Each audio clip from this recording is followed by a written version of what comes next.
크고 작은 강과 호수가 실핏줄처럼 이어진 우리나라. 그 안에서 서식하는 다양한 토종 어류들은 어민들의 삶의 기반이 되어왔다. 그런데 언제부턴가 우리나라 강과 하천의 수중 생태계가 변하기 시작했다.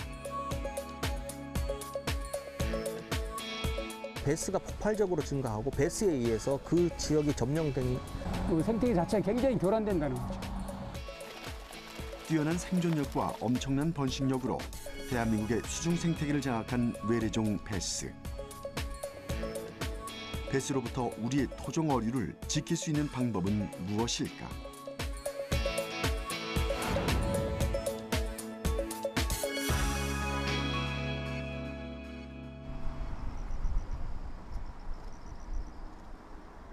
남한강과 북한강이 만나는 경기도 남양주의 팔당호. 한때는 다양한 토종 물고기들의 삶의 터전이었다. 그런데 몇 년 전부터 팔당호의 물속 상태가 심상치 않다는 얘기가 들려왔다. 대체 무슨 일이 생긴 걸까? 제작진은 팔당호 근처에서 막 배를 타고 호수로 들어가려는 두 사람을 만날 수 있었다. 안녕하세요. 네, 안녕하세요. 안녕하세요. 제작진은 이들을 통해 팔당호의 수중 상태를 전해 들을 수 있었는데 여기에 그 뭐 외래종 때문에 피해가 많으신가요? 많죠. 외래어종이 그냥 완전히 그냥 다 깔렸어 그냥. 아 그래요? 네. 보통 원래는 뭐 잡으시는데요? 원래는 뭐 쏘가리, 장어, 메기, 잉어, 가물치 그런 어종이지. 그때는 얼마나 나왔었어요? 그때는 많이 나왔죠. 붕어 막 저 하루 저녁 나가면은 30관씩 잡고 그랬는데 지금은 뭐 나가봐야 뭐 한 10kg, 많이 잡으면 한 20kg. 그리고 또 안 나올 적에는 붕어 한두 마리야. 정말 물속 상태가 그렇게 심각한지 직접 확인해 보기 위해 제작진도 이들을 따라 나섰다.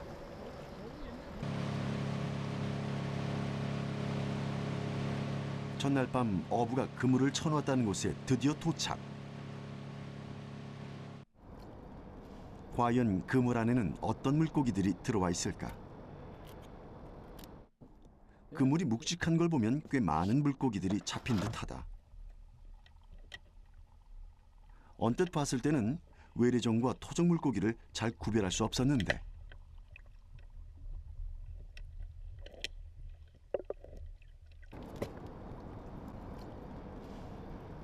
그물을 끌어올리는 어부의 손길이 점점 분주해진다. 어부가 친 그물에는 다양한 종류의 물고기들이 걸려들었는데 언뜻 보기엔 외래종과 토종의 구분이 쉽지 않았다. 이 베스요. 생각했던 것보다 크기가 크진 않았지만 계속 배스가 올라왔다. 꽤 많은 물고기가 그물에 걸려들었지만 상품 가치가 있는 것은 얼마 되지 않는다고 한다. 지금 그럼 이렇게 잡으신 게 예. 얼마나 되는 거예요, 총량이? 한 15kg 정도요. 아, 15kg 정도 되네요. 예. 그러면 15kg에서 지금 그 상품성이 있거나 좀 생산이 되는 거는 생산이 되는 거는 한 5마리에서 6마리. 15kg 중에서요? 예. 그럼 나머지는 다 어떻게 마리수는. 하나요? 이건 다 폐기 처분이야. 그냥 이제 저 시에서 예산 나오면은 거기에다 이제 수매를 시켜갖고 폐기 처분을 했는데 예산이 줄어갖고 예. 돈도 줄고 금액도 그래서 무한정 잡을 수가 없어요. 딱 수매 끝나면 안 잡아요. 어젯밤부터 그물을 놓고 아침부터 부지런히 조업했지만 결과는 예상했던 대로다. 그물에서 물고기를 떼어내는 어부의 표정이 어두운 이유. 대부분의 물고기가 베스와 같은 돈이 되지 않는 외래종이기 때문이다. 통상 조사를 해보면 25%에서 한 35% 정도. 그러면 그 브루일베스가 거의 육식성 물고기거든요. 그 거의 상위 포식자인데 그 정도 나온다 그러면 굉장한 수치죠.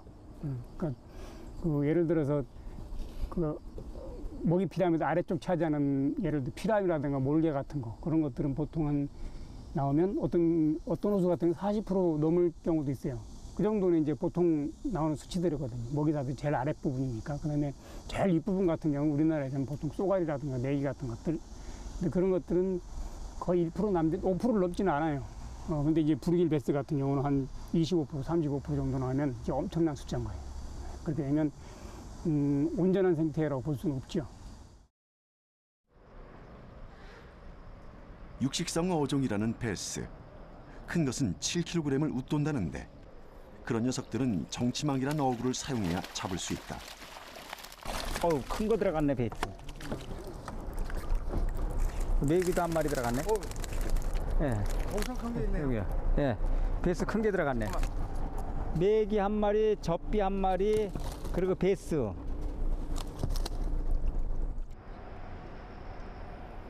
오전에 그물로 잡은 베스와는 비교도 안 될 정도로 거대하다. 특히 입이 워낙 크기 때문에 자신의 몸 길이 절반 정도의 물고기까지 잡아먹는다는데 어부가 베스의 입안을 보여준다. 입 좀 보세요. 입에 뭐 잡아먹었죠? 여기. 예. 이번에 뭐 보이네요. 예. 어, 꼬리배잖아. 대체 무엇을 잡아먹은 걸까? 베스의 배 안을 직접 확인해봤다.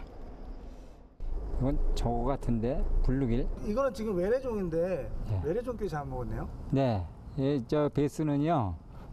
자기 동족도 잡아먹고 블루길도 잡아먹고 다 잡아먹어요. 얘는 못 먹는 게 없어요. 이런 거 같은 경우 엄청 큰데 이게 다 먹잖아요. 얘 쑥 들어가잖아요. 쑥 들어가잖아요. 입이 커갖고.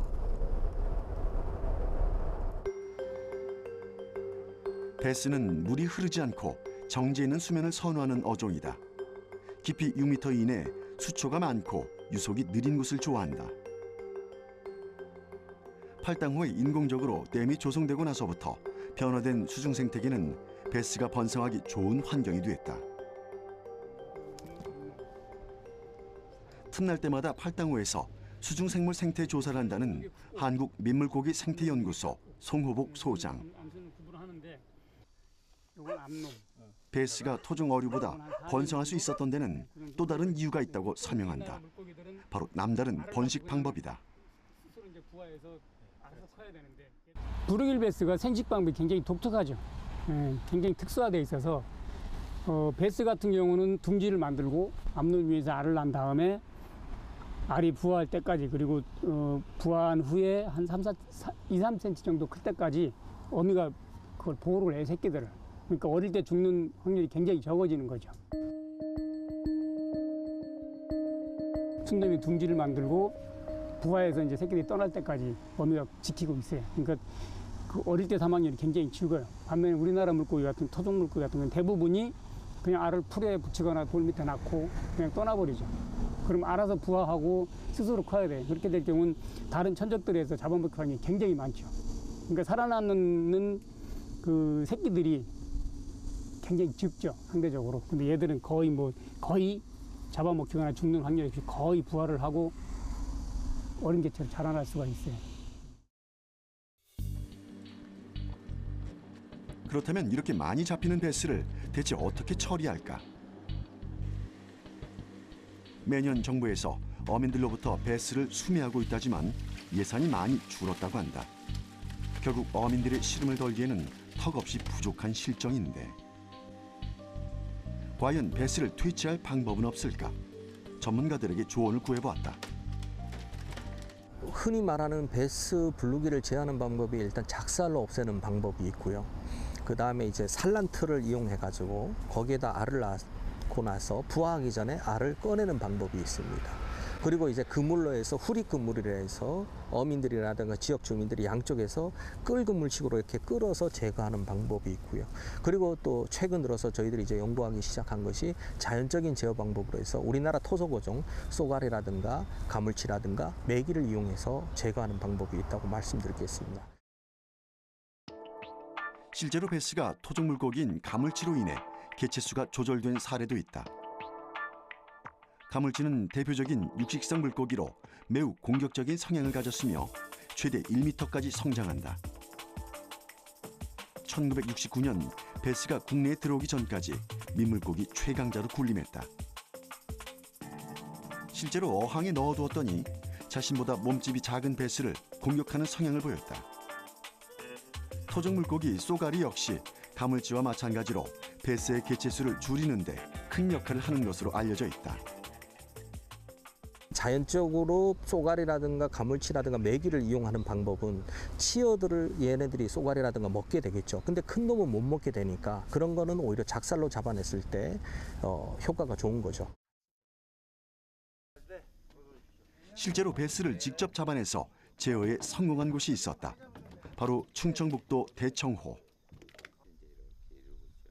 오전에 잡았다는 베스가 벌써 배에 한가득한데 그러면 그 위에 녹조를 내려간 밑에는 좀 시야가 보여요? 크기도 어마어마하다. 거기가 어디야? 오케이. 지금 보니까 되게 많이 잡으셨는데 이거 얼마 동안 잡으신 거세요? 1시간 조금 더 잡았습니다. 지금 잡힌 양이 얼마나 될까요? 이 정도 한 150kg 될래나요? 150kg? 전체. 예. 베스 포획 전문가로 알려진 한신철 씨를 따라 포획 현장으로 나가봤다.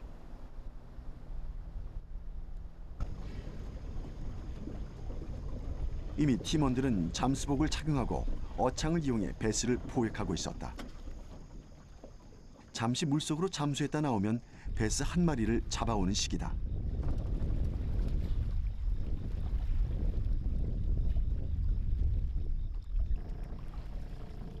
한 사람당 포획량도 어마어마한데 잡아도 끝없이 나온다는 베스. 이런 곳에서 토종 물고기들이 버틸 리 만무하다. 원래 잠수부로 활동하던 한신철 씨는 물속에서 점점 사라지는 토종 어류를 복원하기 위해 베스를 잡기로 결심했다고 한다. 식사용으로 들어왔는데 식용으로 들어왔는데 왜 식용이 안 되고 있는지에 대해서 이 고기가 이제 우리나라 토종 어류인 끌입니다. 끌인데 얘네들이 식성이 얼마나 좋으냐면 이런 것이 4마리씩 막 뱃속에서 나와요. 그리고 이게 만약에 안 들어가면 위를 딱 넘어가서부터 거기서부터 녹이면서 천천히 끌어들이면서 먹는 거죠. 그래서 전체적으로 다 녹아버려요. 잠깐만요. 크기나 개체수만 비교해봐도 토종 물고기들은 베스의 상대가 될 수 없다. 수중 생태계의 균형을 위해서 인간의 개입이 필요한 이유가 바로 여기에 있는 것이다. 제가 저희 직접 한번 보여드릴 테니까 포인트도 가깝고 그러니까 거기 가서 직접 한번 들어가 보시죠. 아 예. 예. 제작진은 잠수 장비를 착용하고 직접 물속으로 들어가 보기로 했다.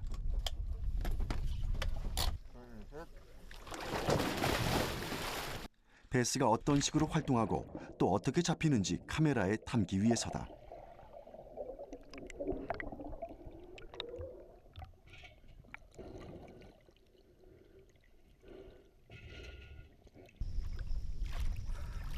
베스를 퇴치할 때는 한 구역을 설정한 후 집중적으로 포획하는 것이 중요하다.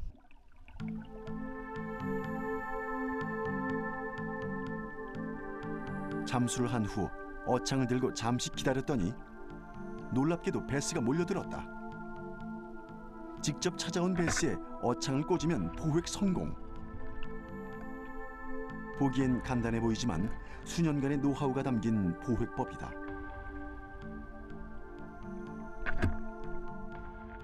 베스를 잡아내면 그곳에는 이제 토종 어류가 복원이 되죠. 왜냐하면 정착성 어류라 베스는 한번 잡아내면 그곳에 없습니다. 그래서 얼마만큼 많이 잡아냈느냐가 아주 중요해요. 그래서 일단 많이 몇 년 동안 잡아낸 곳이고 가끔 들어가 보면 베스가 없어서 확인해 보면 뭐 토종 어류들이 많이 생겨나고 있기 때문에 그 자리를 가고 있는 거예요. 지금. 그러면 그 지역에 베스만 잘 자르면 토종 어류들이 모여서 하나요? 베스가 없어지면 토종 어류는 생겨납니다. 복원력도 빨라요. 복원력도 정말 빨라요. 생각했던 것보다. 그래서 정말 보람 있습니다. 이렇게 하는 것이. 베스의 개체수 조절에 성공해 수중 생태계가 안정을 되찾고 있다는 장소를 찾아가 보았다. 수년간의 꾸준한 포획 활동이 이루어진 곳이라는데 정말 토종 물고기들이 복원됐을까? 잠수사들이 물속으로 들어가 수중 상태를 직접 확인해 보기로 했는데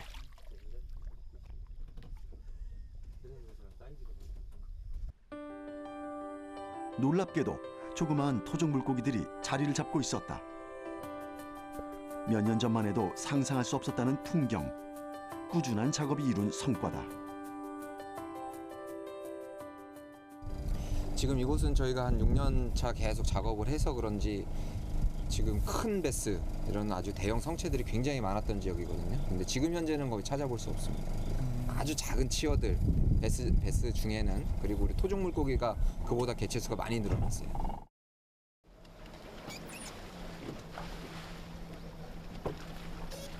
작업이 끝나고 돌아오는 길.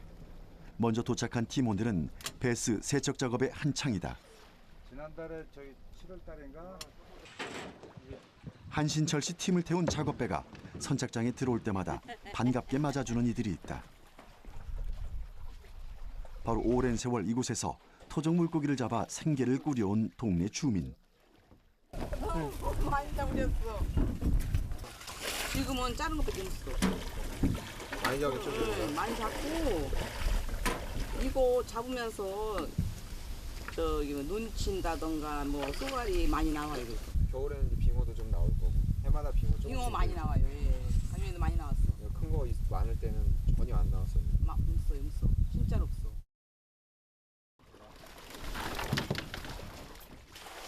베스 포획량이 워낙 많다 보니 세척 작업도 만만치 않다. 이렇게 많은 베스는 어떻게 처리가 될까? 냉동 창고로 일단 옮깁니다. 이제 신선한 걸 그대로. 그래서 가축 사료나 저걸 필요로 하시는 분들이 있어요. 뭐 비료를 한다거나 사료를 한다거나 또 식용으로 쓰신다거나 그러면 신선도가 유지될 수 있도록 해가지고 가서 그대로 이제 보관했다가 드리는 거예요. 근데 뭐 식용은 어떤가요? 식용으로 하면 더 말할 것도 없죠. 맛도 좋아요. 저희는 자주 먹습니다. 저희는 자주 먹고 많은 사람들이 한두 번 잡숴보신 분들이 계속 요구를 해요. 원래 식용 자원으로 들여왔다는 베스. 과연 맛은 어떨까? 직접 먹어보기로 했다. 생태 교란종의 토종 물고기 킬러란 별명 때문인지 식용으론 크게 인기를 끌지 못한다는 베스. 하지만 제대로만 손질하면 바닷고기 못지않은 식감을 즐길 수 있다. 베스는 이제 육식 동물이기 때문에 이 비린내가 좀 많이 나요. 그래가지고 비린내를 잘 제거만 해주시면은 다른 이 지방도 많고 그래가지고 다른 어류보다 굉장히 맛이 좋고 육질이 굉장히 그 바닷고기 농어처럼 단단하고 야무져요. 이게 그래가지고 굉장히 고단백이에요. 고추장과 고춧가루가 매운탕 양념의 기본이지만 민물고기에는 된장을 추가하면 비린내와 잡내를 없앤다고 한다.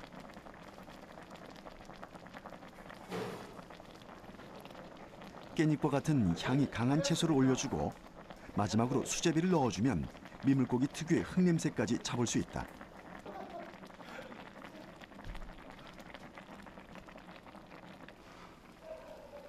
갓 잡은 베스로 요리한 매운탕.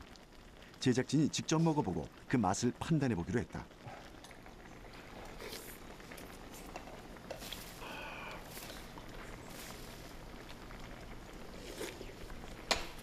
매운탕인데 제가 봤을 때 매운탕이란 맛의 차이는 없고 매운탕인데 고기를 실컷 먹을 수 있는 매운탕.